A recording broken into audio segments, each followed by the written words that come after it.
आस पिया पास बांध्यो विश्वास। कहे श्री महामती इन बात तो रंगरती। दई पियाए अज्ञा जाग करु विलास। दई पियाए अज्ञा जाग करु विलास। प्रकरण 6 चौपाई 157। प्रकरण 7। सनन वीर इश्क वृद्ध की तल पे तारुनी रे।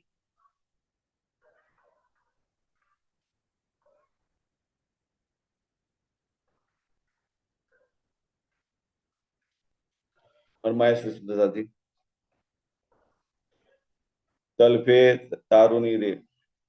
आप सब शब्दों के उस्ताद, हे अक्षरादि धामधनी पार ब्रह्म सच्चिदानंद सर्वोत्तम पुरुष, हे आक्रोल जमा इमाम मेहदी, मेरी आत्मा और परात्मा के दाम दुल्हा स्वामी श्री प्राणनाथ जी। वाला श्री सुंदर साथ जी, पिछले रविवार को हमने ये शरण गीता प्रकरण 6 तक सऊर किया, जिसमें अंतिम चौपाई थी मन तन वचन लगे तीन उत्पन्न। आस पिया पास माधव विश्वास। और कहे श्री महामती इन बात तो रंग रति दई पिया यज्ञ जग करो विलास। मतलब कि हमारी परात्म दिल भीतर जो धनी ने निज बुद्धि प्रदान करी है, उस निज बुद्धि को धारण करते हुए अपने आप को अखंड परमधाम मूल मिलाय में खड़ा महसूस करती है इस कौरिमान को लेकर। तो सुंदर है हमारा अपना मानो इश्क का स्वरूप जागृत हो गया है, धनी के प्रति समर्पित होने की बात है। ईमान भी खड़ा हो गया है, धनी के चरणों में समर्पित करने की बात है। अपने आप को संपूर्ण समर्पित करने की बात है। जीवन जीव की बात करें तो जीव के मार्फत से हमारी परात्म जो लीला देख रही है, धनी की नजर में देख रही है। धनी की नजर में कालमाया का ब्रह्मांड दिख रहा है, और कालमाया के ब्रह्मांड में जो जीव पर हमारी परात्म की नजर पड़ी है, उस जीव ने मनुष्य तन धारण किया हुआ है। तो स्वाभाविक है उस जीव ने जागृत बुद्धि प्राप्त करते आत्म ज्ञान प्राप्त करते हुए अपनी दृष्टि अखंड में बना ली है। तो सोचिए सुंदर जीव ने भी अपनी दृष्टि अखंड में बना ली है। तो स्वाभाविक है दुनिया का कोई भी भाव जीव के अंतस्करण में नहीं है। उस जीव ने भी मानो का अपना आपा धनी के चरणों में कुर्बान करने की बात कर रहा है, अपना आपा डाल दिया है, ऐसा कहे तो चले सुंदर साथी। तो अब जो ये भाव उठ रहा है, विरह की फूक उठ रही है। पिछली बार हमने यही शुरू किया कि सनन विरह तामस, मतलब कि विरह की तीव्रता कैसे बढ़ती हुई महसूस होती है, या फिर कहे कि विरह का आवेश दिल भीतर कैसे कैसे पैदा होता है। और अब ये जो 7वां प्रकरण की बात करें, तो सनन विरह इश्क रुद्ध की। तो हमारा जब परातन का जो इश्क का स्वरूप दिल भीतर जागृत हुआ महसूस होता है, निज बुद्धि के द्वारा हमारी परातन को पहचान हो रही है, सारी शुद्ध मिल रही है, और निज बुद्धि के द्वारा पहचान हो रही है, हमारा अपना इश्क का स्वरूप जागृत हो गया है। तो पल पल दिल भीतर इश्क बढ़ता हुआ महसूस होता है, लेकिन हमारा अपना जो धनी के चरणों में समर्पित करने की बात है। तो अब जो इश्क की जो लौ उठती है हमारी तरफ से, हमारी परातन के स्वरूप की तरफ की बात करें, तो धनी के चरणों में समर्पित होने की बात है, या फिर कि धनी का जो इश्क का स्वरूप है वो इश्क के स्वरूप के साथ मिलने की बात करे। तो सोचिए सुंदर जी, ये तड़प उठती है, हुक उठती है, धनी के इश्क के स्वरूप के साथ मिल जाने की बात है। तो तलफे तारू ने दूल्ही को दिल दे। सुंदर जी, ये शरण गीता प्रकरण 7 की बात करे, या फिर कहे कि कलश हिंदुस्तानी प्रकरण 5 की बात करे, दोनों एक ही है।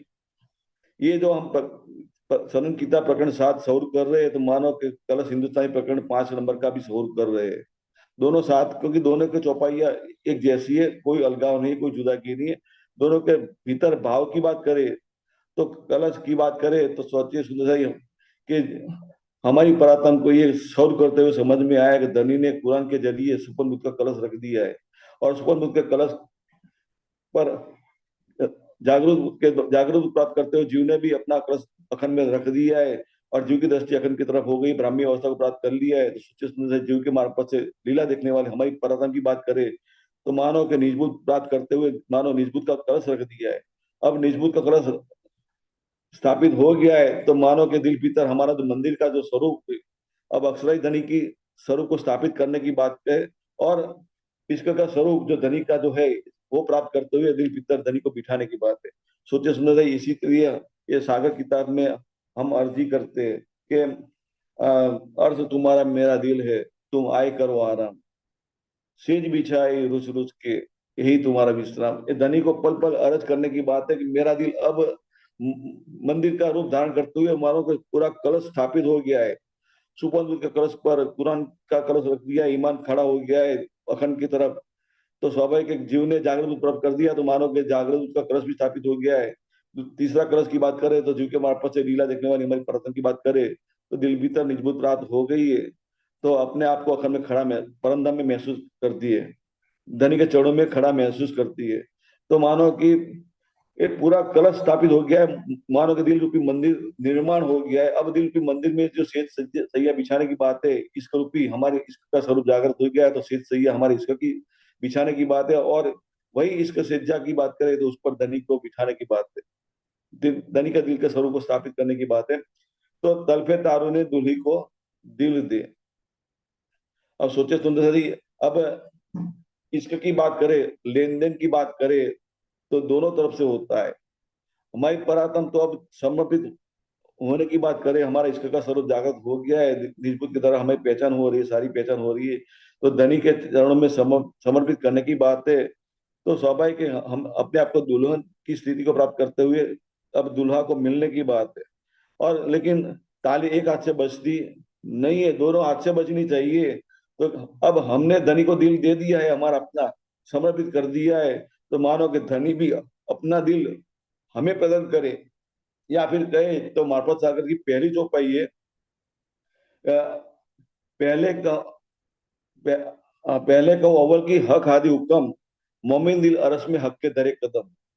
मतलब कि अक्षराधीत धनी हमारे परातम के दिल भीतर विराजमान होते, वो बात है कि क्योंकि हमारा परम धाम की बात करें तो हमारा परम धाम क्या है, धनी के चरण के सिवा दूसरा कुछ है ही नहीं, क्योंकि धनी के चरणों में ही हमारा पूरा परम धाम है। सारी परम धाम की निध धनी के चरणों में है, ऐसा महसूस करते। तो सोचे सुंदर तो धनी का, तो हमारा परम धाम धनी का चरण है, तो धनी का परम धाम क्या है, तो मोमिनों का दिल जो वाणी के अंदर कुल्ले वाणी के अंदर बताया है। तो धनी हमारी परम के दिल भीतर विराजमान होकर सारी लीला करते हैं, ये समझने की बात है। सारी बातें अब एक निजबूत प्राप्त करते हुए सारी बात पहचानने में आती है। अब धनी दीदार देते हैं तो दिल भीतर देते हैं, सारा अनुभव दिल भीतर जागृत हो गया है। जागृत हो जाएगा तो अनुभव कौन सा जागृत हुआ है, तो खेल में उतरने से पहले हमारी परातम ने धनी के साथ जो साक्षात लीला की है, मूल लीला में बैठकर जो इश्करबत किया हुआ है, या फिर इश्करबत करने से पहले परमधाम के पूरे प्रतिपक्ष में रंग विलास लीला करने की बात है, घूमने की बात करें तो धनी के साक्षात स्वरूप के साथ हमारी परातम का साक्षात स्वरूप ने लीला की है। और जो नजारा अपनी साक्षात नजरों से देखा है, महसूस किया है, दिल भीतर अनुभव प्राप्त किया है, लेकिन सोचे सुनते ही निजबुद्ध के बिना ये पहचान होती नहीं है। तो स्वाभाविक है हम तो धनी के इश्क में गराडूब थे, मतलब कि सराडूब डूबे हुए थे, गर्क थे धनी के इश्क में। लेकिन इश्क की पहचान नहीं थी, हमें अपने स्वरूप की पहचान नहीं थी, धनी के इश्क के स्वरूप की पहचान नहीं थी। पूरे परमधाम के जो इश्क का जो नजारा जो हमारी परमधाम देखती है, महसूस करती है, उसकी भी कोई पहचान नहीं थी। तो स्वाभाविक है कि ये पहचान कराने के लिए ये फरामोशी का खेल धनी ने खड़ा किया है। तो जो देखा हुआ है, महसूस किया है, सारा इश्क का स्वरूप की बात करें, इश्क को पहचान करने की बात करें, तो मानव के दिल भीतर सारा वो वही अनुभव जागृत हो गया है। अब ये जागृत हो गया है तो जो पहले महसूस किया है वही पहचानने में आती है कि धनी के साथ हम ये लीला करते हैं, इश्क की लीला करते हैं। अब वो इसका प्राप्त करने की बात करें तो स्वाभाविक एक तड़प उठती है, हुक उठती है दिल भीतर। तो धनी को यही अर्जी करती है, तल पे तारू ने दिल हुई को दिल दे। अब दूल्ही को दिल दे मतलब हमने तो धनी के चरणों में दिल समर्पित कर दिया है। अब धनी की बात करें तो धनी भी हमें अपने दिल का एहसास अनुभव कराए, या फिर कहे कि धनी के दिल में जो लबालब इश्क भरा हुआ है, ये इश्क में डुबाने की बात करे, तो स्वाभाविक है कि धनी का इश्क को महसूस करने की बात है। तो सनमद मूल जान के सेज सुरंगी परले, सनमद क्योंकि निस्बत की पहचान हो रही है। सोचिए सुंदर दिल भीतर निस्बत जागृत हो गई है, तो धनी का स्वरूप के साथ जुड़ी हुई सारी बातें, नूर की बात करें, इश्क की बात करें, इलम की बात करें, मेहर की बात करें, जोश की बात करें, आवेश की बात करें, निस्बत की बात करें, शऊर की बात करें, हुक्म की बात करें, या फिर एक दिली वहादत की बात करें, जो कुछ भी करे, सारे की सारी बातों की पहचान हो रही है। तो मूल से पहचान हो रही है। धनी के साथ जुड़ने की बात करें तो संबंध मूल जान के सेज सोरंगी पल्ले, मतलब कि अपने दिल भीतर जो सेज रूपी सैया बिछाई है, धनी को दिल में धारण करने की बात है। क्योंकि एक ही आशा आकांक्षा है, धनी आप मेरे दिल भीतर विराजमान हो जाइए और सारा अपना अनुभव मुझे कराइए। सोचिए सुंदर साथी, धनी जो अनुभव कर रहा है, दिल भीतर अनुभव कर रहा है, धनी को निजबूत प्राप्त करते हुए सारी पहचान हो रही है, धनी की भी पहचान हो रही है। अब धनी का ये सारा स्वरूप दिल पे खड़ा हुआ महसूस होता है। लेकिन अब साक्षात उठने की बात करें तो वो बात होती नहीं है। तो वीरक वीरक की एक भूत हुक बनी रहती है। तो सब तन वीरे खाइया, गल गया लहू मास, सब तन वीरे खाइया। तो अब पूरे तन की बात करें, क्योंकि अब तन तो एक मूल मिला में साक्षात विराजमान है, परात्म की बात करें। और दूसरा तन की बात करें तो धनी की नजर में देखने की बात है साक्षात। तो धनी की नजर में कालमाय का ब्रह्मांड दिख रहा है, कालमाय के ब्रह्मांड के अंदर एक जीव पर हमारी परात्म की नजर टिकी हुई है, तो उस जीव ने भी एक तन धारण किया हुआ है। अब वो तन की बात करें तो स्वाभाविक एक जीव की दृष्टि अखंड की तरफ हो गई है, तो जीव भी वही स्थिति महसूस करता है जो परात्म दिल भीतर महसूस करती है। क्योंकि ये देखने का नजरिया बदल गया है। जब तारतम्य ज्ञान मिला नहीं था, जागृत बुद्ध थी, दिल भीतर निजबुद्ध जागृत नहीं थी, तो सारा देखने का नजरिया जीव की तरफ से था। जब निजबुद्ध दिल में दाखिल नहीं थी, तब तक हमारी परात्म का देखने का नजरिया कहे तो जीव की तरफ से था, सारा अनुभव जीव की तरफ से हो रहा था। लेकिन अब निजबुद्ध दाखिल हो गई है दिल भीतर, तो स्वाभाविक एक धनी स्वयं अपनी पहचान करा रहे, इश्क के स्वरूप की पहचान करा रहे। नूर, इश्क, आवेश, जोश, हुक्म, इलम, शऊर, वाहिदत, निस्बत, जो कुछ कहे सारी पहचान धनी करा रहे। स्वाभाविक है कि अब हमारी पराधन का जो अनुभव करने की बात है तो धनी की तरफ से प्राप्त करने की बात है। जीव की तरफ से अब कोई अनुभव नहीं हो रहा है। सारा अनुभव जो हो रहा है धनी की तरफ से हो रहा है, लेकिन सारा अनुभव दिल भीतर हो रहा है। और सारा अनुभव हमारी परातन दिल में प्राप्त करते हुए सारी पहचान कर रही है, निजबुद्ध के द्वारा पहचान कर रही है कि हकीकत में मुझे तो साक्षात धनी का इश्क प्राप्त करने की बात है, ये पहचानने में आती है। लेकिन सोचिए सुंदर जी, हमारी परात्म का यही अनुभव जो जीव के मार्फत से लीला देखने की बात है, तो स्वाभाविक है कि वही अनुभव जीव पर केंद्रित होता है, या फिर कहे कि एक बूंद जितना जीव के दिल भीतर अवतरित होता है। तो मानो कि जीव भी वही अनुभव करता है। तारतम लेने से पहले या फिर कहीं जागृत प्राप्त करने के बाद तो सारी स्थिति अक्षरब्रह्म की तरफ की बात करें, जीव की तरफ से होता सारा अनुभव हो रहा था हमारी परात्म होती भीतर। लेकिन अब निजबुद्ध दाखिल हो गई तो स्वाभाविक है कि जागृत बुद्ध की बात करें या फिर सपन बुद्ध की बात करें, सारे निजबुद्ध के अंदर मानो कि एक रूप हो गया, समाविष्ट हो गया। या फिर कहीं हमारी परात्म सुपन बुद्ध के द्वारा जो अनुभव प्राप्त करने की बात है, जागृत बुद्ध के द्वारा सारा अनुभव प्राप्त करने की बात है, सबकी पहचान हो रही है, निजबुद्ध के द्वारा पहचान हो रही है। लेकिन अब दृष्टि अखंड परम की तरफ, धनी की तरफ हो गई है। स्वाभाविक है कि अब सारा विकार छोड़ने की बात है। तारतम्य में तो यही बोलते हैं ना, जब ये सुख अंग में आवी तब छूट जाए विकार। तो मानो कि सारा विकार छूट गया है, दुनिया की तरफ से सारा सुपर दुख का विकार छूट गया है, अखंड योगमाया की तरफ से कहे तो जागृत दुख का सारा विकार छूट गया है। लेकिन अब निजबुद्ध दिल में दाखिल हो गई है, तो स्वाभाविक है कि परम धाम की के अंदर दृष्टि स्थिर बनाए रखने की बात है। तो ये संबंध मूल का जागृत हो गया है। अब यही संबंध को लेकर दिल रूपी जो अंदर दिल भीतर एक त्रिज्या बनाई हुई है, मतलब धनी को दिल में बिठाने की बात है कि धनी आप दिल में विराजमान हो जाइए और मुझे सारा आनंद प्राप्त कराइए, सारे अपने स्वरूप पहचान कराइए, सब कुछ पहचान कराइए। तो स्वाभाविक है, लेकिन साक्षात उठ नहीं सकती है। तो जब तक साक्षात उठ नहीं सकते तो स्वाभाविक है कि एक बल पड़ा हुआ महसूस होता है। वीर की एक उठी रहती है, सब तन वीरे खाइया, गल गया लोह मास।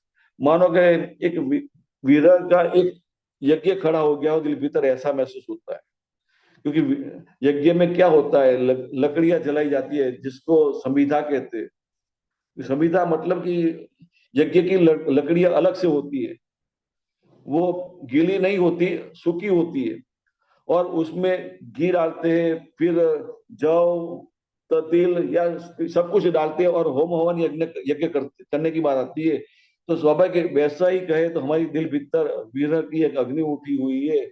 और उस वीर की अग्नि में मानो कि हमारा अपने वजूद की बात करें तो वीर की अग्नि में मानो कि अपने स्वयं की आहुति देने की बात है। गल गया लोह मास, मतलब पांच तत्व के शरीर की बात करें तो जिसमें लोह, लहू की बात करें या मांस की बात करें, मानो कि जैसे हवन में सामग्री डालते हैं, उसी तरह मानो कि स्वाहा हो रही है सब कुछ।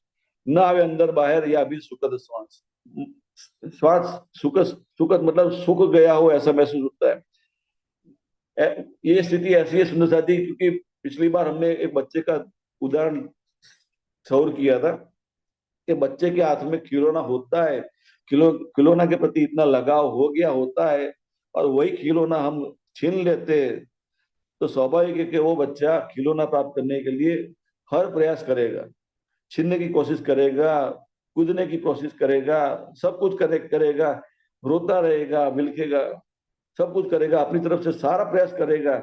लेकिन एक समय ऐसा आता है, वो सारा प्रयास भी शांत हो जाता है, और लेकिन फिर भी अंदर से उसके अंदर विरह की एक ऐसी भूख उठती है, क्योंकि खिलौना के प्रति इतने लगा हो गया, खिलौना प्राप्त करने की बात है, खिलौना प्राप्त हो नहीं रहा है, तो स्वाभाविक है खिलौना प्राप्त करने के लिए दृष्टि उसकी जो कह रहे लाचारी जैसा महसूस कर रहा है दृष्टि के अंदर, कि कैसे भी करते, अब हमारी तरफ ऐसे देखेगा, ऐसे ही दृष्टि से देखेगा कि मतलब अपनी तरफ से सारा प्रयास कर किया हुआ है, लेकिन अब प्रयास सफल नहीं हो रहा है, तो बस हमारे अपने पर छोड़ देता है कि आप अब आप मुझे दे दीजिए।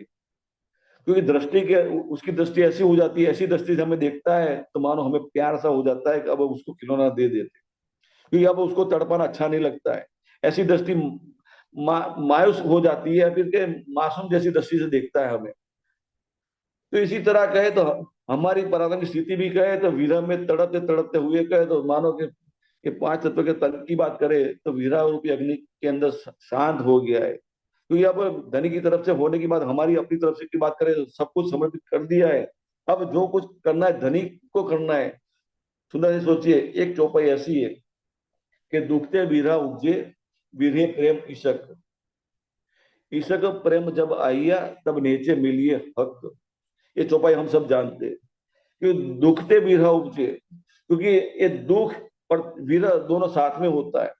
दुख ये है कि धनी साक्षात दिखाई नहीं देते, और विरह उठ रहा है। विरह क्यों उठ रहा है? क्योंकि स्थिति ऐसी बनी हुई है कि मजबूरन हमारे परात्म को धनी की नजर में कालमाया का ब्रह्मांड का खेल देखना पड़ता है।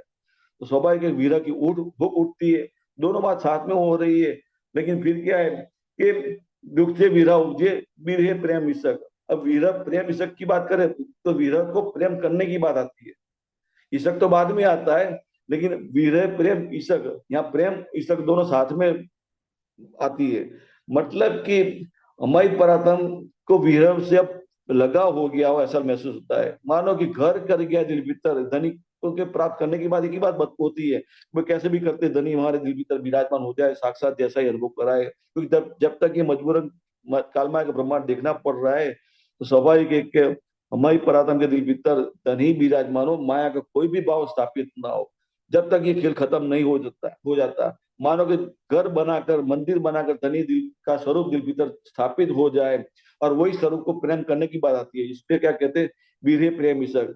वीरा की भूख तो उठती ही रहती है, लेकिन ये वीरों को प्रेम करने की बात आती है, और दिल भीतर जो दिल भीतर धनी विराजमान हो जाते हैं, स्वाभाविक धनी के इश्क को एहसास अनुभव करने की बात है। लेकिन सोचिए सुना, ये सारा अनुभव दिल भीतर का है। लेकिन अब बाद में की बात करें तो दुख से विरह उठे वीरे प्रेम ईसक। अब उसके बाद की बात करें तो वीर इश्क प्रेम जब आई है तब नीचे मिल गया। ये सारी ये जो बात है ये धनी की तरफ से बात है, क्योंकि धनी साक्षात इश्क प्रदान करते हैं, तो स्वाभाविक है अब उस इश्क को प्रेम करने की बात है। इश्क प्रेम जब है, पहले क्या था? वीरे प्रेम इश्क, वीरस को वीर से लगा हो गया, प्यार हो गया। अब दिल भीतर धनी को इश्क प्राप्त करने की चाहना बनी रहती है। अब धनी से प्राप्त करने की बात है तो क्या कहे, इश्क प्रेम जब आई है तब नीचे मिली है।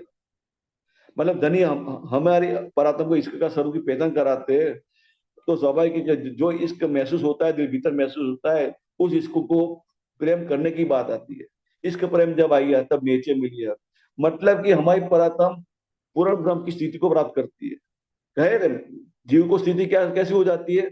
जागृत बुद्ध को लेकर अक्षर ब्रह्म अपने अंतस्करण में, क्योंकि अक्षर ब्रह्म की बुद्धि है जागृत बुद्धि, तो वही बुद्धि जीव को प्राप्त हो जाती है। तो स्वाभाविक है जागृत बुद्ध के द्वारा अक्षर ब्रह्म अपने अंतस्करण में अक्षरादि धनी का जो चिंतन मनन करते हैं, स्वाभाविक है कि उस चिंतन मनन में अपने जो निजानंद की मस्ती का अनुभव करते हैं, मानो वही स्थिति जीव को महसूस होती है। लेकिन साक्षात जैसी नहीं है, लेकिन वो स्थिति को प्राप्त करता है जिसको कहते हैं ब्राह्मी अवस्था, ये जीव की तरफ से है। लेकिन वही जीव के मार्फत से लीला देखने की बात करें, हमारी परम लीला देख ली, निज को दिल में दाखिल हो गई है, सोचिए सुंदर साथी।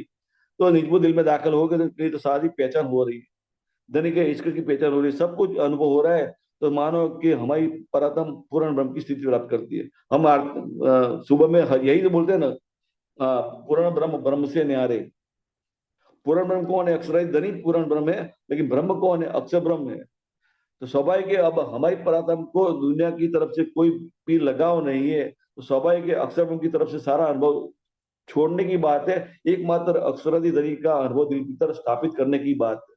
और वही अनुभव को ऐसा अनुभव करते हुए जब तक ये खेल खड़ा रहे, कहे इलम यही विश्राम। ये इलम की पहचान हो रही है, सारी शुद्ध मिल रही है, धनी की तरफ से मिल रही है, लेकिन भीतर का अनुभव है, धनी को प्राप्त करने की बात है। सोचे सुंदर, मतलब कि जब तक खेल बना है तब तक है ना, एक चौपाई सुंदर है, एक ही ये भी है कि चौपाई तो याद नहीं है, लेकिन उसका कहने का मतलब है नजर तो भी तहा निदान। पार वतन जो सुहागनी, वो चौपाई ऐसी है, लेकिन उसमें एक एक चरण ऐसा भी है कि नजर तो भी तहा निदान। मतलब कि खेल खेल का नजरिया बना है, सारी पहचान हो रही है निजबुद्ध के द्वारा, लेकिन परातन की अपनी नजर की बात करें, क्योंकि नील भीतर जागृति महसूस हो रही है, तो अब क्योंकि नजर है क्या? क्योंकि समझने की बात, ये नजर किसको कहते हैं? क्योंकि ज्यादातर यही समझते हैं कि आंख से जो देखा जाता है उसको नजर कहते हैं, लेकिन हकीकत में सोचे सुनते, जब अंतस्करण कहीं और लगा हुआ होता है, तो हमारी आंख खुली होती है, तो सबाई के सामने जो दिखाई देता है वो दिखाई देता भी नहीं। इसलिए नजर का धोखा भी कहते हैं उसको। तो कहने का मतलब ये, सुंदर आंख खुली होती है तो स्वाभाविक है कि देखने का नजरिया दिल भीतर से जुड़ा होता है। हमारा दिल कहाँ लगा हुआ है, जहां लगा हुआ है वही दिखता है, वही महसूस होता है, वही अनुभव में आता है। बात ये होती है, जो आंख खुली होती है सामने जो होता है, तो स्वाभाविक है कि हमारा पराक्रम का देखने का नजरिया आंख खोलकर सन्मुख देखने की बात नहीं होती है, कहीं और जगह की बात होती है। स्वाभाविक है हमारा हमारा दिल क्या अनुभव करेगा? जहाँ अंतस्करण की चित्त वृत्तियां पहुंच गई है, फिर हमारा मन चित्त बुद्धि अहंकार जहाँ जिस जगह पर लगा हुआ है वही देखने की बात होती है। भले आंख खुली होती है, सामने कुछ दिखाई नहीं देता है, लेकिन दिखाई क्या देता है? जो नजर में कहें तो भी नजर तहा निदान। हमारा अंतस्करण की सारी वृत्तियां, मन चित्त बुद्धि अहंकार की बात करें, सारा जहाँ लगा हुआ है सारा वही महसूस करने की बात आती है। तो सोचे सुंदर, अब दिल भीतर जागृति हो गई है, स्वाभाविक है हमारे पराक्रम का अंतस्करण जागृत हो गया है। अब एकमात्र अक्षरादि धनी को देखने की बात आती है, तो स्वाभाविक अक्षर का सारा अनुभव अब महसूस करने की बात नहीं है, जागृत का अनुभव प्राप्त करने की बात नहीं है, सुपन बुद्ध का अनुभव प्राप्त करने की बात नहीं है। सारी पहचान अवश्य हो रही है, सुपन बुद्ध की भी पहचान हो रही है, जागरण बुद्ध की भी पहचान हो रही है, लेकिन अब पहचान करने की बात निजबुद्ध को लेकर है। एक बात अक्षरादि धनी को दिल भीतर अनुभव करने की बात है। स्वाभाविक है कि जब ये सुख अंग में आवी तब छूट जाए विकार, दुनिया का सारा विकार भी छोड़ने की बात है, अखर योग माया का सारा विकार छोड़ने की बात है। मतलब कि व्रजराज लीला से ऊपर उठकर एक मात्र परमधाम के 25 पक्ष को याद करने की बात आती है। सोचिए सुंदर साथी, तो ये तो क्या है ना, सब तन वीरे खाइया गल गया लोहू मास। लेकिन अब वीरा की हो उठती है, तो अनुभव में क्या आ रहा है? क्योंकि वीरा का अनुभव हो रहा है, लेकिन सारी पहचान निजबुद्ध से हो रही है, कि अब अपनी स्थिति को महसूस करने की बात है कि हमारी अपनी स्थिति क्या होती है विरह के दरमियान। तो मानो कि इस पूरा तन विरह में डूबा हुआ है, मतलब कि विरह अग्नि की जो बात करें उसमें जल रहा है ऐसा महसूस हो रहा है। गल गया लोह मास, सारा पांच तत्वों के तन की बात करें जीव की, तो लोह मास सारा सूख गया है। देखने का नजरिया धनी की तरफ से भाई लाचारी बनी हुई है ना। जानो तो राजी रखो, जानो तो दलगीर, या पाक करो हादी पना, या बैठा हूं तकसीर। कहने का मतलब ये है सुंदर साथी, कि हमारी पराक्रम के दिव्य तो अर्ज ही एक भूख उठने की बात करें, अर्जी की करने की बात है। तो धनी आप मुझे राजी करो, राजी करो मतलब मुझे साक्षात जागृत करते हो तो मैं राजी हूँ, वरना नहीं हूँ। जब तक साक्षात जागृत नहीं करते हो तब तक क्या है, मैं तो दलगीर हूँ। जानो तो राजी रखो, जानो तो दलगीर, ये आपके हाथ में है। मुझे कौन सी स्थिति में रखना है ये आपके हाथ में है। मैंने तो अपनी स्थिति प्राप्त कर ली, विराग की स्थिति प्राप्त कर ली है, अब आपको प्राप्त करने की बात है, लेकिन जो कुछ करना है आप ही को करना है। तो जानो तो राजी रखो, जानो तो दलगीर, या पाक करो हादीपना, या बैठा हो मैं तकसीर, या फिर अब साक्षात अपने चरणों में बिठाओ, या फिर दिल भीतर सारा अनुभव कराओ, साक्षात जैसा ही अनुभव कराओ, ये आपके हाथ की बात। लेकिन दिल भीतर जो अनुभव हो रहा है तो स्वाभाविक एक लाचारी बनी रहती है। लाचारी क्यों बनी रहती है? क्योंकि हमारी परात्मा साक्षात तो देख सकती नहीं है। साक्षात देखती है तो क्या देखती है? धनी की नजर नजर के साथ नजर जुड़ी हुई है। तो कालमाय का ब्रह्मांड दिख रहा है, कालमाय के ब्रह्मांड के अंदर जीव पर हमारी परात्मा की नजर केंद्रित हुई है। स्वाभाविक है, जीव ने पांच तत्व का तन धारण किया हुआ है, वो तन को महसूस करते हुए जागनी लीला को महसूस कर रही है हमारी परात्मा। ये बात होती है। तो ये मजबूर हमारी परात्मा को ये जागनी लीला देखनी पड़ रही है। साक्षात उड़ने की बात करें वो बात तो होती नहीं है। तो स्वाभाविक है, ये वीरा की स्थिति को महसूस करते हुए क्या कहते हैं? न आवे अंदर बाहर, या वेद सुख श्वास। मानो कि ये जो अब श्वास बाहर निकल रहा है या फिर श्वास अंदर लेते हैं, तो मानो कि हम अपनी अपनी तरफ से नहीं लेते। हकीकत में हमें तो क्या है, ये तन छोड़ने की बात है।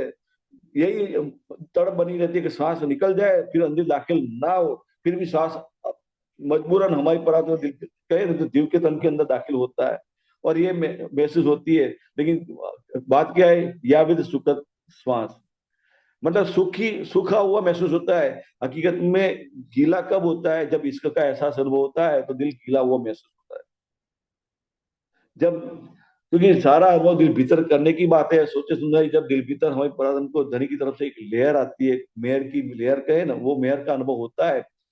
तो स्वाभाविक है कि ये जो धनी को कुछ, धनी की तरफ से कुछ प्राप्त करने की बात होती है। जब इसका की लेयर का एक अनुभव आता है परात्मा दिल भीतर, तो निजानंद की मस्ती छा जाती है। लेकिन वही निजानंद की मस्ती का अनुभव का, दिल का जो अंतस्करण का अनुभव जो जीव के ऊपर केंद्रित होता है, जीव को भी कुछ प्राप्त होता है, तो जीव के काबू में वो बात होती नहीं है।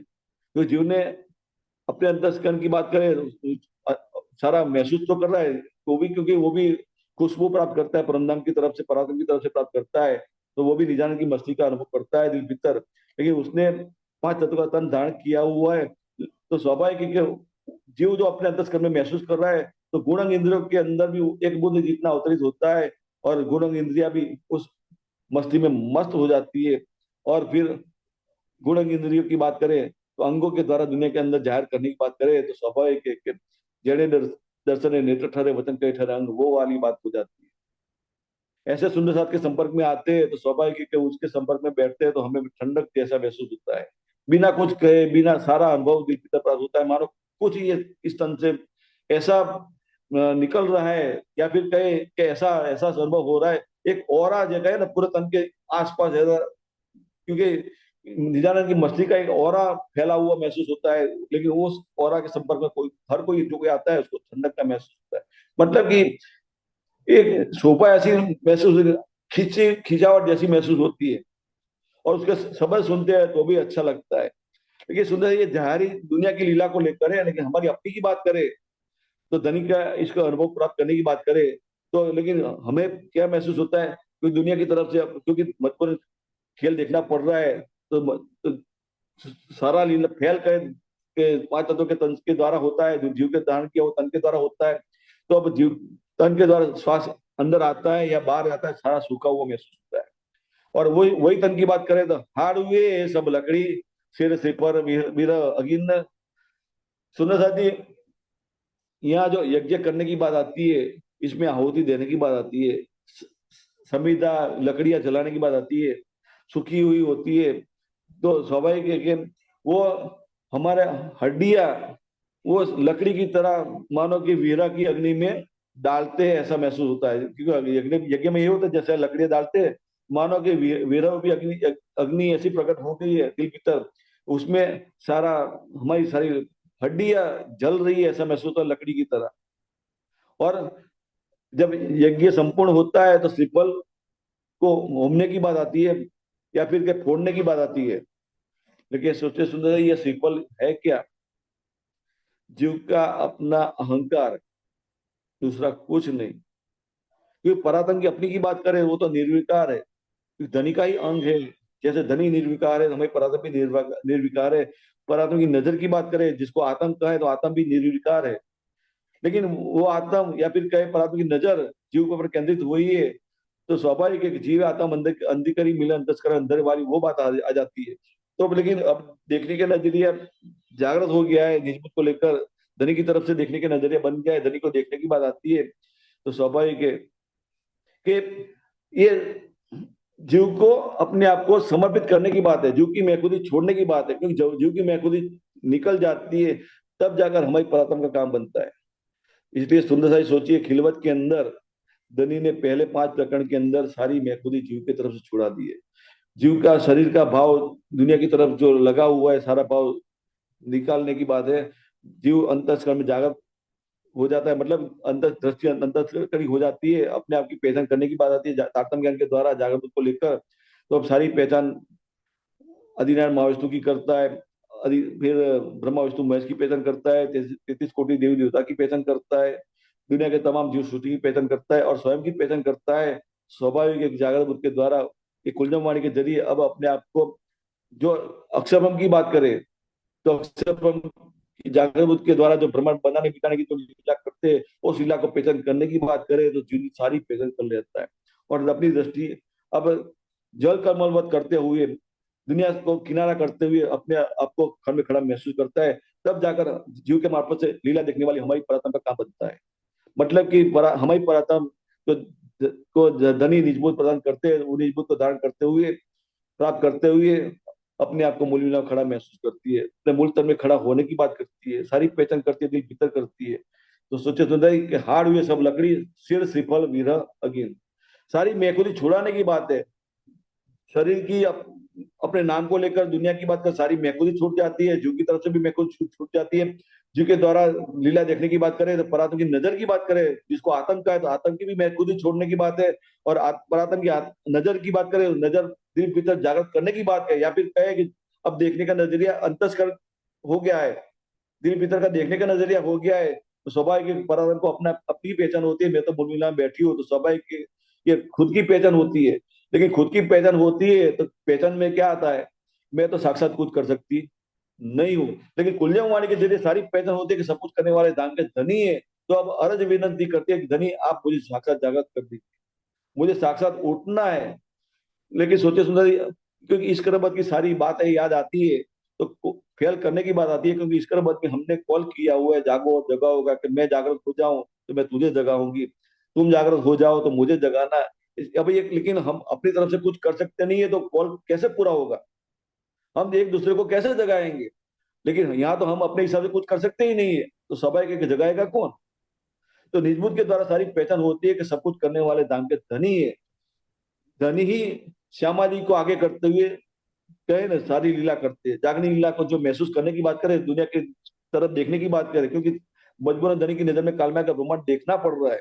न जानो उनमें कौन सुहागिन हुए, सारी परातम जो एक एक जीव पर अपनी नजर बनाए बैठी है, वो सारी परातम की नजर कहे ना निजबूत को धारण करते हुए अपने अंतस्कर में जागृत नहीं हो जाती है, तब तक ये खेल खड़ा ही रहेगा। ये धनी के दिल की इच्छा ही यही कि सारी परातम अपने सत्ता के स्वरूप की पहचान करे, इश्क की स्वरूप की पहचान करे। लेकिन पहचान कैसे करेगी, क्योंकि सोचे सुंदर दिल भीतर जागृत बुद्ध का ही अनुभव हो रहा है, निज बुद्ध का भी अनुभव हो रहा है। जागृत बुद्ध के अनुभव के द्वारा सत्ता की स्वरूप की पहचान कर रही है। लेकिन ये सारी पहचान दुनिया की तरफ से है, अक्षरब्रह्म की तरफ से है, कि खेल कैसे बनता है, जीव सृष्टि कैसे पैदा होती है, देवी देवता कैसे पैदा होता है, वो बात होती है। और साहेबी के धनी की साहेबी दुनिया के तरफ कैसे महसूस होती है दुनिया के अंदर। लेकिन निजबुत की बात करें तो अखंड परमधाम को प्राप्त करने की बात करें तो स्वाभाविक है कि निजबुत के द्वारा परमधाम की पहचान होती है। लेकिन ये धनी का जाहिरी स्वरूप और दीप भीतर का स्वरूप दोनों की पहचान हो रही है। निजबुत के द्वारा मानो हमारी पराधम धनी के दिल भीतर जो कहे धनी के दिल में इश्क लबालब भरा हुआ है, तो वो इश्क में डूबने की बात है। लेकिन निजबुत जागृत हो गई है तो स्वाभाविक अब इसको पहचान करने की बात है। तो अब यह हाड़ हुए सब लकड़ी, सिर श्रीफल वीरह अगिन, कि वीरा वीरह रूपी अग्नि में ये जलता हुआ सारा महसूस होता है। अपने सारी मेखुदी को श्रीफल की तरह होमने की बात आती है, डालने की बात आती है, फोड़ने की बात आती है। तो स्वाभाविक है हमारी परातन की सारी मेखुदी निकल गई है, क्योंकि हम हमें पहचान हो गई, हम अपनी तरफ से कुछ नहीं कर सकते। हमने भले दावा किया था धनी आप कितना भी कर दे, 100 बेर देखो आजमाएंगे तो भी ना बोले हम, लेकिन हम भूल गए। ये हमारे हकीकत समझ में आती है कि धनी आप ही जीते हम हारे, आप जीत गए हम हारे, ये अनुभव होता है सुंदर साथी। तो ये अपनी महफूदी को समर्पित करने की बात है, सिफल को फोड़ने की बात है, मतलब कि सारी महफूदी निकालने की बात है। बारातों की अपनी महफूदी निकल जाती है तो एकमात्र महफूदी किसकी रहती है? धनी की महफूदी रहती है, जिसको कहते धनी की मैं। धनी दिल भीतर विराजमान हो जाते हैं, धनी की मह का एहसास अनुभव होता है। और धनी की मह को लेकर जब देखते हैं, धनी की मह को लेकर देखने का मतलब कि धनी अभी जो लीला कर रहे हैं, क्योंकि धनी का स्वरूप क्या है? सच्चिदानंद स्वरूप है। और सच्चिदानंद स्वरूप की बात करें तो सत्ता का स्वरूप अक्षर ब्रह्म है, और आनंद का स्वरूप श्यामा मारे, और हमारी पुरातन की बात करें, दोनों फरामोशी में है। फरामोशी में है तो स्वाभाविक है कि सत्ता के स्वरूप अक्षर ब्रह्म के साथ के तरफ से अपनी कोई साक्षात लीला होती नहीं है। और फिर कहे तो हमारी परातन की बात करें, श्यामा वाणी की बात करें, दूसरी सखियों की बात करें, तो उनकी तरफ से भी कोई साक्षात कोई लीला होती नहीं है। सब हर कोई फरामोशी में है, लेकिन जागृत कौन है? तो चिदघन स्वरूप जागृत है। चिदघन स्वरूप मतलब धनी जो लीला करते हैं, चिदघन स्वरूप से अभी लीला कर रहे हैं। तो चिदघन स्वरूप अपनी बुद्धि से लीला करते हैं, जिसको कहते हैं निज बुद्धि, जिसको कहते हैं अक्षराधीन धनी की बुद्धि कहते हैं। जागृत बुद्धि अक्षर ब्रह्म की बुद्धि है, जो अपने अंतस्करण के द्वारा ब्रह्मांड बनाने मिटाने की लीला करते हैं, जिसमें सिर्फ सत्ता की लीला का ही ऐसा अनुभव होता है। लेकिन निजबुद्ध की बात करें तो स्वाभाविक है कि धनी के दिल को महसूस करने की बात है। धनी का दिल चिदघन स्वरूप की बात करे तो इसको से लबालब भरा हुआ है। लेकिन पहचान कैसे हो? तो धनी की जो अपनी जो निजबुद्धि है, वही निजबुद्धि हमारी परात्म को मिल जाती है। स्वाभाविक है कि हमारी परात्म निजबुद्धि को दिल में धारण करते हुए, जो धनी दिल में जो विचारते, समझते, अनुभव करते, या फिर जो दिल से जो लीला करते और दिल से जो देखते हैं, वो निज बुद्धि को लेकर, तो सारा वो निज बुद्धि हमारी दिल भीतर जागृत हो गई, हमारी परात्म दिल भीतर जागृत हो गई है। तो स्वाभाविक है जो धनी सोचते हैं, विचारते, अमल करते हैं, देखते हैं, अमल करते हैं, सारा अनुभव हमारी परात्म हो जाता है। या फिर कहे कि हम हक में, हक मुझ में, ये स्थिति हमारी परात्म को महसूस होती है, लेकिन सारा अनुभव दिल भीतर का है। लेकिन ये अब साक्षात उठने की बात करें तो विरह की भूख उठी रहती है सुंदर सा जी। तो अब क्या है? मांस मिज लोहू रगा या विद होत हवन। इस मांस मिज लोहू, ये सारा जो है जीव की तरफ से पांच तत्व को धारण करने की बात है। तो स्वाभाविक है जीव ने अपना आपा धनी के चरण में कुर्बान कर दिया है। ये सारा कुर्बान कर दिया है, तो जीव की तरफ से शरीर का कोई भाव नहीं रहा है, तो मानो शरीर सूख गया है, या फिर कहीं दुनिया की तरफ से मर गया है। दुनिया का कोई काम का नहीं है। दुनिया भले ये कहे कि न काम काज न काज, न काम का न काज का, दुश्मन अनाज का, दुनिया भले ये कहे, या फिर दुनिया भले पागल कहे, जीव को तन को लेकर के, नाम को लेकर के ये तो पगला गया है। लेकिन जीव का देखने का नजरिया अपने अंतस्करण के द्वारा अखंड की तरफ देखने की बात करता है। तो लेकिन अब देखने का नजरिया परातम तरफी हो गया है, तो सारा अनुभव परातम तरफ से प्राप्त होता है। तो स्वाभाविक लीला उलट हो गई ऐसा महसूस होता है, किसको? हमें परातम को। क्योंकि अब देख हमारी परातन दिल भीतर जागृत हो गई है, तो सारा ये मानो कि ये वेद रूपी हवन हो रहा है ऐसा महसूस होता है। रोम रोम सुली सुगम खंड खंड खाड़ा धार। ये रोम रोम सुली सुगम, सुंदर सा सोचिए कि हमारा पांच तत्व का तन की बात करें, क्योंकि हमारी परामर्श जो देख रही है जीव, जीव के द्वारा देखने का नजरिया है, जागनी लीला को महसूस करने की बात करें। लेकिन जागनी लीला में अक्सर धनी को महसूस करने की बात है, क्योंकि निजबुद्ध को लेकर सारी पहचान हो रही है। लेकिन जीव ने जो तन धारण किया हुआ है, उस तन की बात करें तो स्वाभाविक है कि तारतम ज्ञान मिला नहीं था, तो जीव अपने शरीर को कितना प्यार करता था, नाम को लेकर कितना मरता था कि हर जगह मेरा नाम हो, रोशन हो। लेकिन उसको पहचान नहीं दी कि शरीर छूट जाएगा तो नाम भी क्या काम आएगा, जीव को कुछ भी काम नहीं आएगा। लेकिन ये जागृत बुद्धि के द्वारा तारतम ज्ञान मिलने से सारी पहचान हो रही है, कुलजवाणी का पठन मंथन चिंतन कर रहा है, सारी पहचान हो रही है। तो अब हमारे प्रथम का नजरिया धन की नजर के साथ जुड़ा हुआ है। धन की नजर में मजबूरन कार्माया का ब्रह्मांड देखना पड़ रहा है, लेकिन देखने का नजरिया जागृत हो गया निज बुद्ध को लेकर, तो जागने लीला को महसूस करने की बात है। तो ये तन की बात करें, जीव ने धारण किया हुआ है, तो उसका मांस मीज लोहू रगा या वेद हो मरवान, या फिर कहे रोम रोम सुनी सुगम खंड खंड खाड़ादार। मतलब कि ये जागरण लीला में अग्रसर होने की बात करे, चलने की बात करे, तो स्वाभाविक है कि अजादिल की बात करे, आदिनारायण महाविष्णु की बात करे, तो वो तो दज्जाल बनकर खड़ा होता है हर जगह। मतलब जागनी लीला में रुकावट करने की कोशिश करेगा, दुनिया से उलट चलने की बात करे तो दुनिया विरोध करेगी। किसका विरोध करेगी?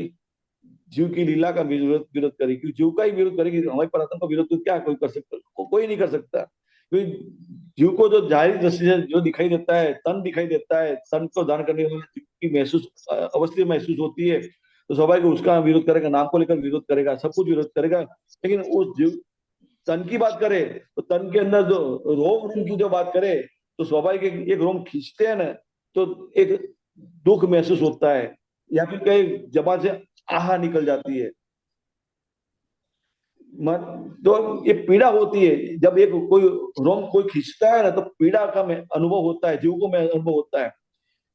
तो स्वाभाविक है इसी तरह तन, पांच तत्व के तन के अंदर जितने भी रोम रोम है, उसको मन मानो कि सूली की तरह लटका दिया जाए, तो स्वाभाविक है कितना दुख होगा। तो ये दुख को सहन करने की बात है। ये पीड़ा सहन कर रहा है, जीव सहन कर रहा है, लेकिन लेकिन वो पीड़ा का अनुभव जीव को दिल भीतर कोई अनुभव नहीं हो रहा है। सारा अनुभव होता है, हो रहा है क्यों? क्या हो रहा है? अखंड का ऐसा अनुभव हो रहा है। दुनिया को यही लगता है कि ये कितनी पीड़ा सहन कर रहा है, लेकिन जाहिरी बात को लेकर अब वो दुख दुख नहीं लगता है उसको। किसको? जीव को। तो क्या है, रोम रोम सूरी सुगम, खंड खंड खाड़ा धार। वो जागरण लीला में अग्रसर होने की बात करे तो स्वाभाविक है कि खाड़ा धार पर चलने की बात आती है। खाड़ा का मतलब तलवार की धार पर चलने की बात आती है। गिरे न कटे न उतरे पार, वो बात होती है। कोई तलवार की धार एक तरफ होती है, यहाँ तो दो धारी तलवार पर चलने की बात आती है। तलवार को इस तरफ करे या उलट करे, कुछ भी करे, उस धार पर चलने की बात आती है, तो स्वाभाविक पर कटेगा कटेगा कटेगा ही। मतलब कि जागनी लीला में हम अग्रसर होते, मनुष्य तन के द्वारा जो लीला देखने की बात है हमारे परातन की, तो मनुष्य तन जागनी लीला में अग्रसर होता है, जीव का तन अग्रसर होता है, तो स्वाभाविक कि कठिनाई आएगी, अवरोध आएगा। सारा अवरोध दुनिया की तरफ से होगा, लेकिन फिर भी अब एक मात्र अक्षराधि का अनुभव हो रहा है जीव को। तो स्वाभाविक है कि जागनी लीला के द्वारा जितनी भी कठिनाई महसूस होती है, उस तकलीफ का कोई अनुभव जीव को होता नहीं। सारा सुगम लगता है, क्योंकि रास्ता अपने आप जागने का रास्ता बनता ही जाता है। मानो कि पानी जो बहता है, पानी होता है, फुल प्रवाह में बहता होता है, तो रास्ते में कितने रोड़े पत्थर आते हैं, या तो अभी रोड़े पत्थर को अपने बहा में बहा कर ले जाता है, या फिर कोई बहुत बड़ा पत्थर होगा तो रुकावट बनकर खड़ा हो जाएगा। तो स्वाभाविक है कि वो बहाव कुछ कर सकता नहीं है, पानी का बहाव कुछ कर सकता नहीं है, तो पानी अपना रास्ता बदल देती है, लेकिन बहने का जो उसका जो काम है, उसमें कोई रुकावट आती नहीं है। इसी तरह हमें परम की जागरण लीला को महसूस करने की बात करें, तो दुनिया की तरफ से जो कितनी भी कठिनाई आए आए, तो जीव ने जो तन धारण किया हुआ है, उस तन को लेकर चाहे कितनी परिस्थिति का सामना करना पड़े, या फिर तन को लेकर कितना भी कष्ट सहन करना पड़े, वो कष्ट कष्ट नहीं दिखाई देते। बस धनिक का ही एहसास, निजानंद की मस्ती का एहसास अनुभव होता है, जीव को भी एहसास अनुभव होता है, और जीव के मार्फत से लीला देखने वाले हमारे परतन को भी निजबुद्ध के द्वारा सारा एहसास अनुभव होता है, निजानंद की मस्ती का एहसास अनुभव होता है। लेकिन दुनिया को भले लगता है कि कितना कष्ट सहन करता है। सोचे सोचे मेरा सकुल के तन की लीला को याद कर, अभी तक में हम सारा हर साल हम यही पढ़ते सुनते सौर करते, कितनी कठिनाई रात की। लेकिन मेरा सकुल के जीव की बात करे, उस जीव को दुनिया की कठिनाई कठिनाई लगी ही नहीं है। और जीव के मार्फत से लीला देखने वाली इंद्रादि की परातन की बात करे, तो निजबुद्ध दिल में जाहिर हो गई, दाखिल हो गई है, तो स्वाभाविक है निजबुद्ध के द्वारा सारी पेतन करती है, जागनी लीला को महसूस करती है। तो समझ में क्या आता है? अक्षराधि धनी सारी लीला करने वाले। जब सब कुछ अक्षराधि धनी से प्राप्त हो रहा है, स्वाभाविक है निजानंद की मस्ती का अनुभव होता है। तो सामने होते हुए भी अब देखना देखना पड़ नहीं रहा है। सोचे सुना ही अब लीला उलट हो गई है, परंदम तक भी हो गई है। पहले अब साक्षात उठने की बात करें तो धनी साक्षात दिखाई देता नहीं है। जैसे ये की परिस्थिति ये है कि हमारी परातम निजबोध को लेकर साक्षात अवश्य जागृत हो गई है। सारा ऐसा अनुभव दिल भीतर धनी का प्राप्त कर रही है, धनी का दीदार दिल भीतर कर रही है, धनी के साथ बातें दिल भीतर कर रही है, अपनी बातें दिल भीतर धनी को सुना रही है। सारा अनुभव दिल भीतर का है, लेकिन साक्षात कुछ भी नहीं हो रहा है। धनी का दीदार नहीं हो रहा है, धनी के साथ बातें नहीं हो रही है, अपनी बातें धनी को सुना नहीं सकती। तो सोचे सुंदर वही अनुभव अब जीव की तरफ से बात करें, दुनिया के अंदर की बात करें, तो सारा जो अनुभव दुनिया की तरफ से हो रहा है, तो स्वाभाविक है कि जीव का कोई भी अनुभव दुनिया की तरफ से जो अनुभव हो रहा है, कितनी भी कठिनाई आती है, जीव को नजर में आती ही नहीं है। या फिर क्या ब्रह्मा विष्णु महेश नजर में आते नहीं है, आदिनारायण महाविष्णु नजर में आते नहीं है। जीव को अंतस्करण में नजर में क्या आता है? एकमात्र अक्षर धनी के सिवा कोई नजर में आता नहीं है। सारे जीव यही महसूस करता है कि जो लीला करने वाला साक्षात धाम के धनी है, तो स्वाभाविक है धनी की लीला को महसूस कर रहा है। दुनिया की तरफ से जितना भी अनुभव होता है, कोई अनुभव नजर के सम्मुख आता ही नहीं है। भले कष्ट शरीर पर कितना भी कष्ट पड़े, कोई भी अनुभव होता नहीं। सोचे सुंदर जीव को वो अपने आप को वीरा रूपी अग्नि में डालने की बात है। सारा कष्ट समाप्त हो गया है, अपना आपा कुछ रखा नहीं है, जीव की तरफ से कोई भाव नहीं रहा, शरीर की तरफ से कोई भाव नहीं रहा, सारी मैखुदी निकल गई है और अपने आप को अखंड में खड़ा महसूस किया है। सोचे सुने दुनिया का कोई भाव ही नहीं रहा है, तो दुनिया का अनुभव कैसे होगा जीव को? अंदर से। और जीव को कोई अनुभव नहीं होगा, तो स्वाभाविक जीव के मार्फत से लीला देखने वाली हमारी परम निजभूत को दिल में धारण करते हुए अपना परम धाम में खड़ा महसूस करती है। तो स्वाभाविक है कि जैसे जो जीव अनुभव करता है, तो वैसा ही अनुभव हमारी परम करती है। मानव के देखने का नजरिया भले जीव की तरफ से है, जागने लीला को महसूस कर रही है, लेकिन एकमात्र अक्षर धनी को महसूस करने की बात आती है, तो क्या है, नजर तो भी हाँ निदान, मतलब कि परमधाम तरफ की नजर हो गई है, तो स्वाभाविक हर तरफ धनी को देखने की बात करती है।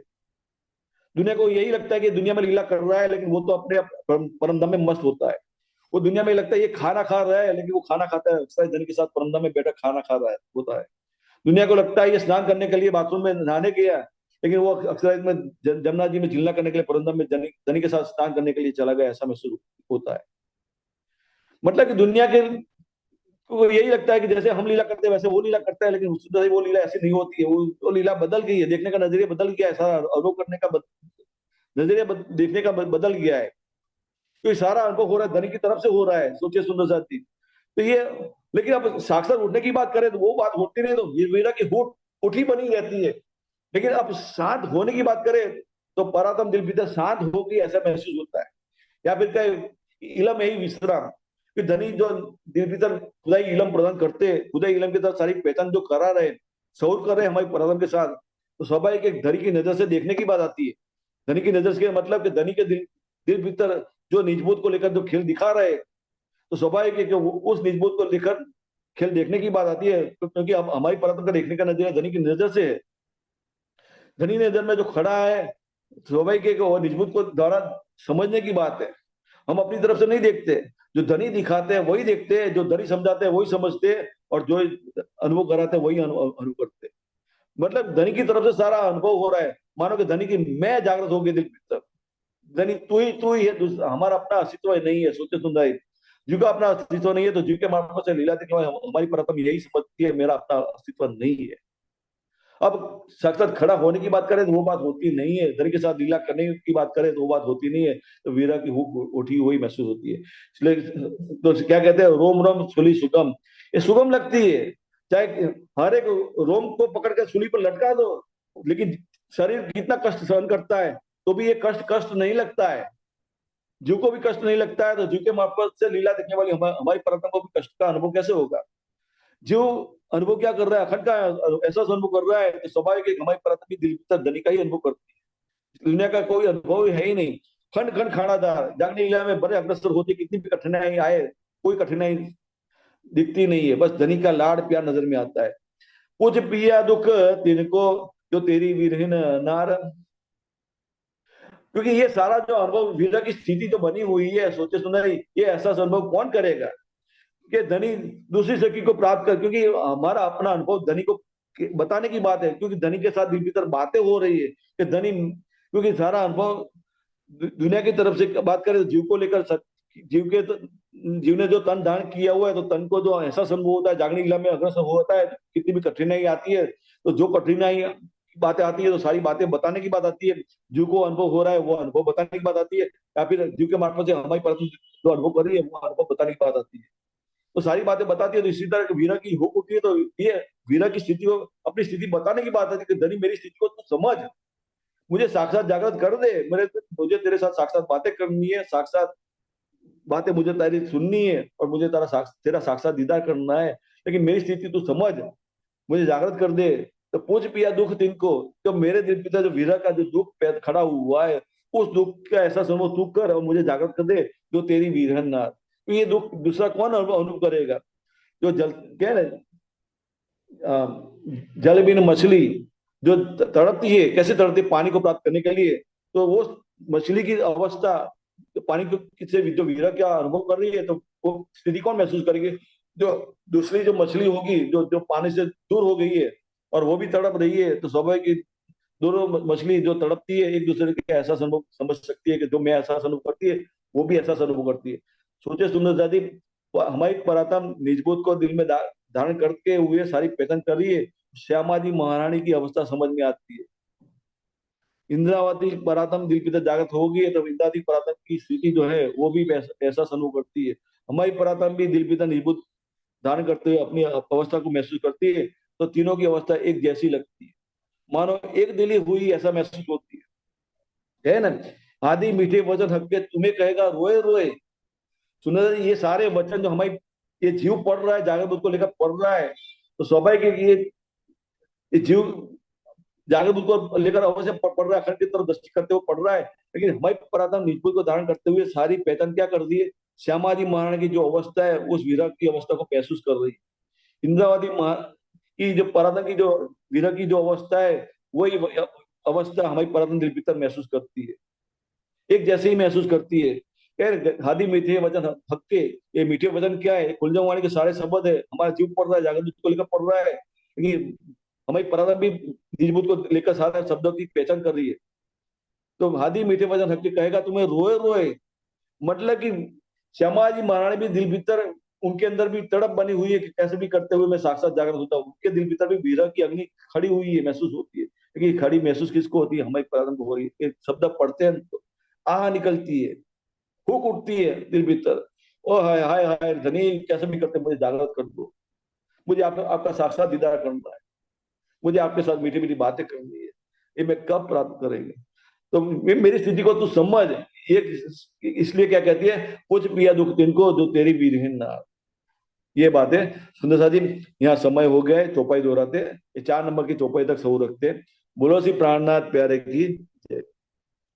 जो तेरी विरहीन नार, जो तेरी विरहीन नार, रोम रोम सुली सुगम, रोम रोम सुली सुगम, खंड खंड खाड़ा धार, खंड खंड खाड़ा धार, कुछ पिया दुख तिनको, कुछ पिया दुख तिनको, जो तेरी विरहीन नार, जो तेरी विरहीन नार, जो तेरी विरहीन नार। बोलो श्री प्राणनाथ प्यारे की जय, धाम के धनी की। प्रणाम जी, सुंदर जी।